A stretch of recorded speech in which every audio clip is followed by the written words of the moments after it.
I'm going to show you the fastest way to $10,000 a month with Amazon FBA in 2026, regardless if you're a complete beginner with a low budget or if you have a full-time job and want to start this as a side hustle. If you're new here, my name is Michael Elliott. I've built multiple Amazon brands that have generated over $5 million in sales, and none of that came from shortcuts or overnight wins. It came from learning how Amazon actually works, sticking with it long enough to compound, and cutting out the distractions that keep most people unprofitable. A big problem I see is beginners start with a strategy that doesn't match their situation. So I wanna break down how to approach Amazon the right way from day one to prevent you from wasting time, money, and momentum so you can build towards 10K a month in the most efficient way possible. Before you think about products, niches, or scaling, you need to answer one simple question because it determines everything that comes next.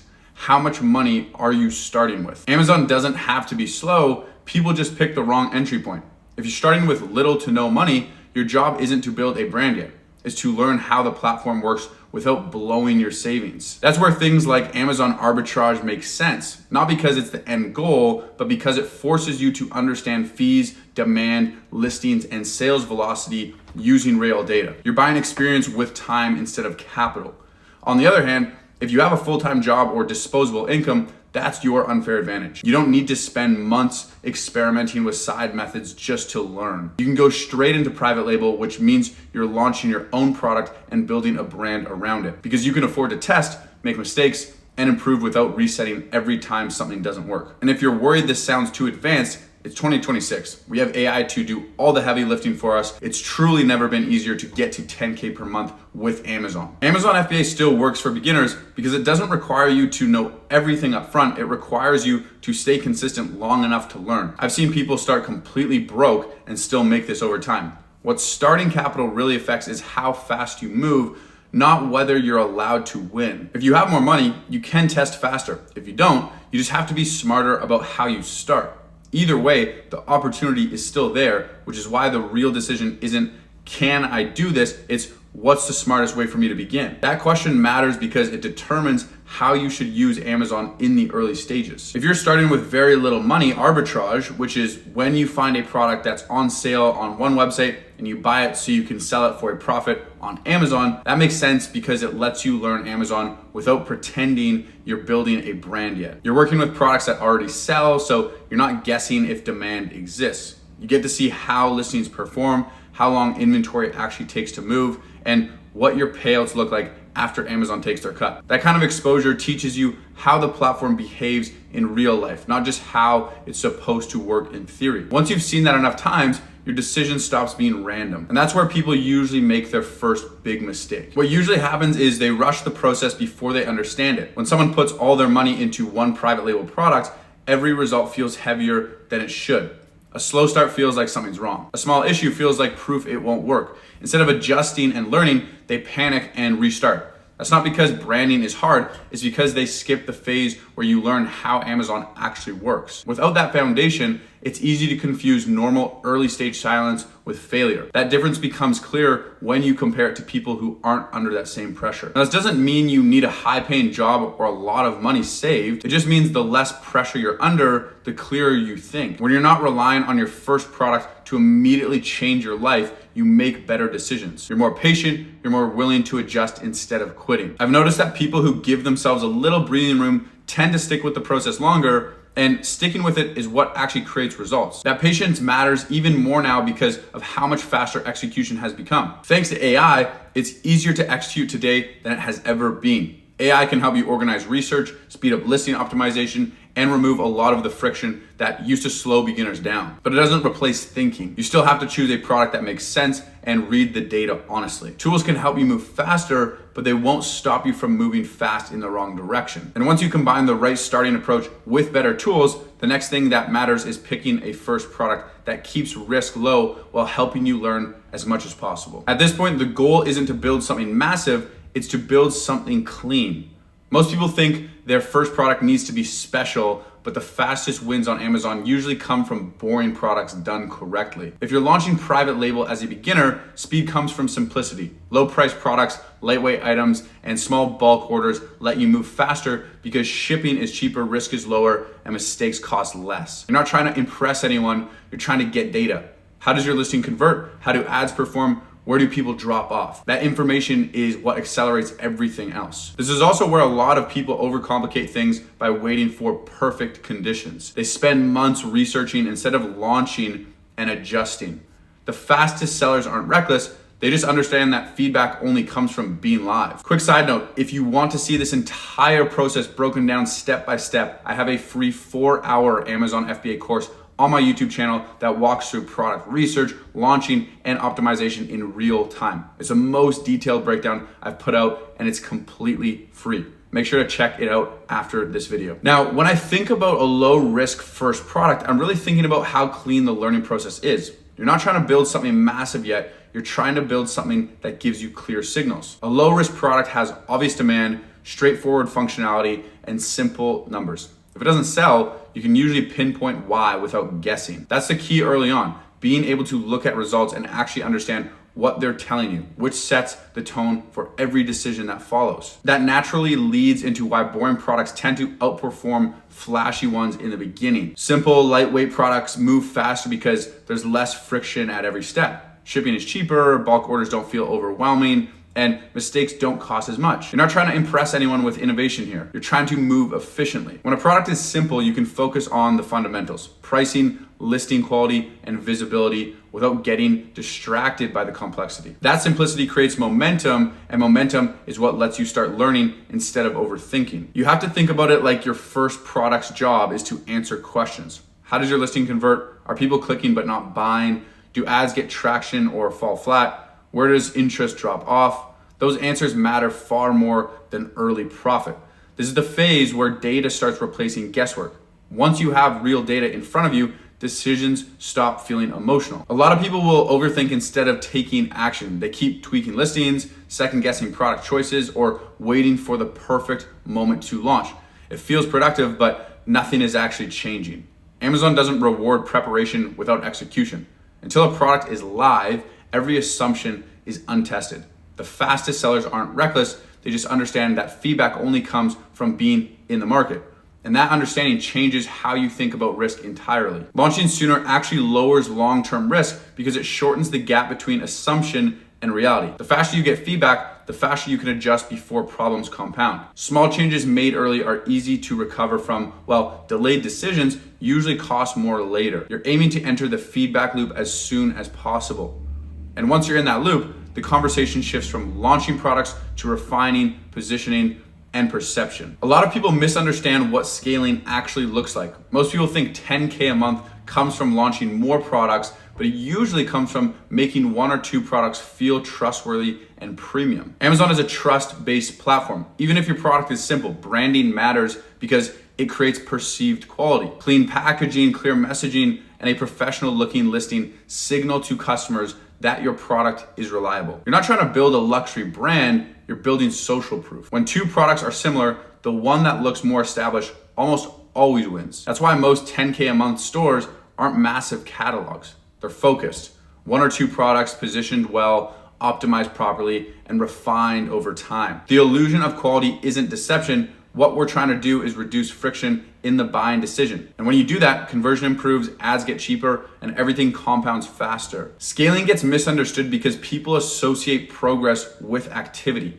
Launching something new feels productive, while improving what already exists feels slow and boring. On Amazon, that instinct works against you. Scaling early means strengthening one offer until it carries more weight, not launching a ton of similar items that have mediocre performance. A store with 5 mediocre listings looks busy but stays stuck. A store with 1 solid listing that keeps getting better usually moves forward. That shift makes it easier to see what actually drives sales at this level. At around 10K a month, customers aren't buying because something is innovative or unique. They're buying because it feels safe. Amazon shoppers make fast decisions with limited information and trust fills in the gaps. Two products can solve the same problem, but the one that feels more reliable almost always wins. Complexity doesn't create confidence, familiarity does. Once that clicks, it becomes obvious why trust does more heavy lifting than features. That's exactly where branding starts to matter, but not in the way most people think. Branding here isn't storytelling or identity, it's signaling. Clean images, clear copy, and consistent presentation tell the buyer this product didn't just appear yesterday. Nothing flashy is required. The goal is to look established enough that the customer doesn't hesitate. That moment of hesitation is where most sales are lost. Branding in this context quietly removes doubt before the customer even realizes it was there. Drill this into your head. Focusing on one or two products forces everything to stack in the same direction. Instead of spreading attention across multiple listings, every improvement goes into the same place. Better images, clearer messaging, tighter pricing, more refined ads, and over time, those small changes add up. Compare that to launching several products at once where each one only gets partial effort and never fully improves. That's why so many 10K a month stores look simple on the surface. They're not doing less work, they're concentrating it, which quietly removes problems instead of multiplying them. And when fewer problems exist, this means there's less decision-making friction for the customer, which also means buying becomes easier. Less friction means fewer reasons for a customer to hesitate. When a listing is clear, trustworthy, and familiar, the decision feels obvious instead of risky. That shows up immediately in conversion rate. Higher conversions tells Amazon your listing deserves traffic, which lowers ad costs and stabilizes growth. Nothing about this is manipulation, it's clarity. You're aligning the product, the presentation, and the expectation. And once that alignment is in place, progress stops feeling forced and starts compounding naturally, which sets up the real challenge. Staying consistent long enough for that momentum to fully play out. This is the part no one likes talking about because it isn't exciting. After launch, progress usually looks quiet. Small improvements, small adjustments, small wins. This is where everyone panics, assuming something's wrong and mess up their progress. But Amazon rewards refinement. Every tweak to your listing, pricing, ads, or supply chain stacks on top of the last one. And if you continuously improve each aspect of your product and listing, those small gains turn into predictable results. Boredom here is normal. Doubt is normal. The sellers who win aren't more confident, they're just willing to stay in the loop long enough for the math to work in their favor. It can feel underwhelming because nothing dramatic is happening. Sales don't spike, reviews don't flood in, days look similar to each other. What's actually happening underneath is quieter. Amazon is collecting data, learning who clicks, who buys, and who doesn't. That process takes repetition, not intensity. People expect progress to announce itself, but on Amazon, it usually shows up quietly first, which is why so many sellers misread this phase and assume they're stuck. But most momentum comes from small, specific changes. A better main image that earns more clicks, slightly clearer bullet points that answer questions faster, a price adjustment that aligns better with expectations.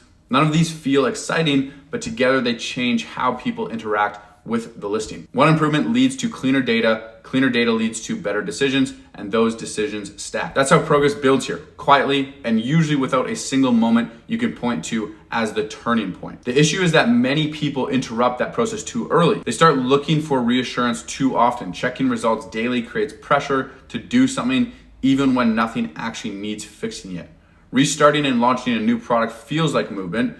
Refining feels slow. The problem is that restarting wipes out context. All the data you gathered, even the imperfect data, disappears when you reset. The people who make it through this stage approach it differently. They look at trends instead of individual days. They change one variable at a time. They don't chase excitement. Most importantly, they accept that this phase isn't supposed to feel rewarding yet. It's structural. The work done here sets the conditions for growth later. Once you understand that, patience stops feeling like waiting and starts feeling like part of the process. And when patience is grounded in reality, the next thing that matters is knowing how long this actually takes so expectations don't sabotage progress. By now, the picture should be clearer. Getting to 10K a month on Amazon isn't confusing, but it is slower than most people expect at the beginning. There is no get rich overnight tactic other than praying you win the lottery. But in the grand scheme of things, you can develop the skills to launch profitable products and build real brands on Amazon within a year. And the next 10K per month product will be much faster since you develop the actual skills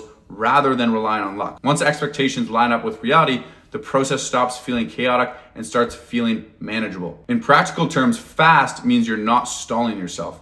Products get launched without endless delays.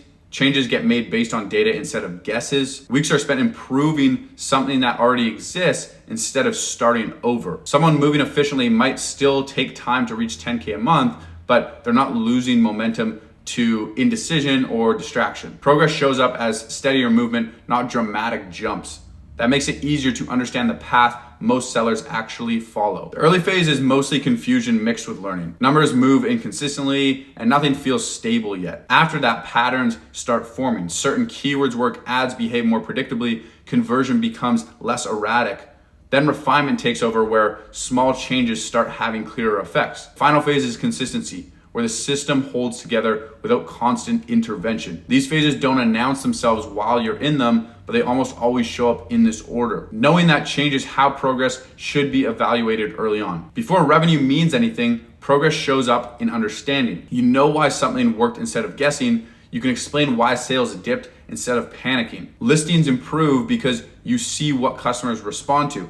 Ads become more controlled because you recognize patterns. Those are real markers of movement, even if the top line numbers still look small. Seeing progress that way makes it easier to avoid emotional decision making. People who last and end up making millions on Amazon treat this like a long sequence of small decisions, not one big bet. They expect periods where nothing exciting happens. They stay focused on controllable inputs instead of obsessing over outcomes. Nothing about that mindset is dramatic or motivational, it's practical. And when that approach is paired with everything covered in this video, 10K a month stops feeling out of reach and starts feeling like a natural result of staying in motion long enough. Don't forget, if you want to see this broken down step by step in real time, I have a free 4-hour Amazon FBA course on my YouTube channel that walks through product research, launching, and optimization in detail. It's completely free and it'll give you a much clearer picture of how all of this actually looks in practice. I'll see you in the next video.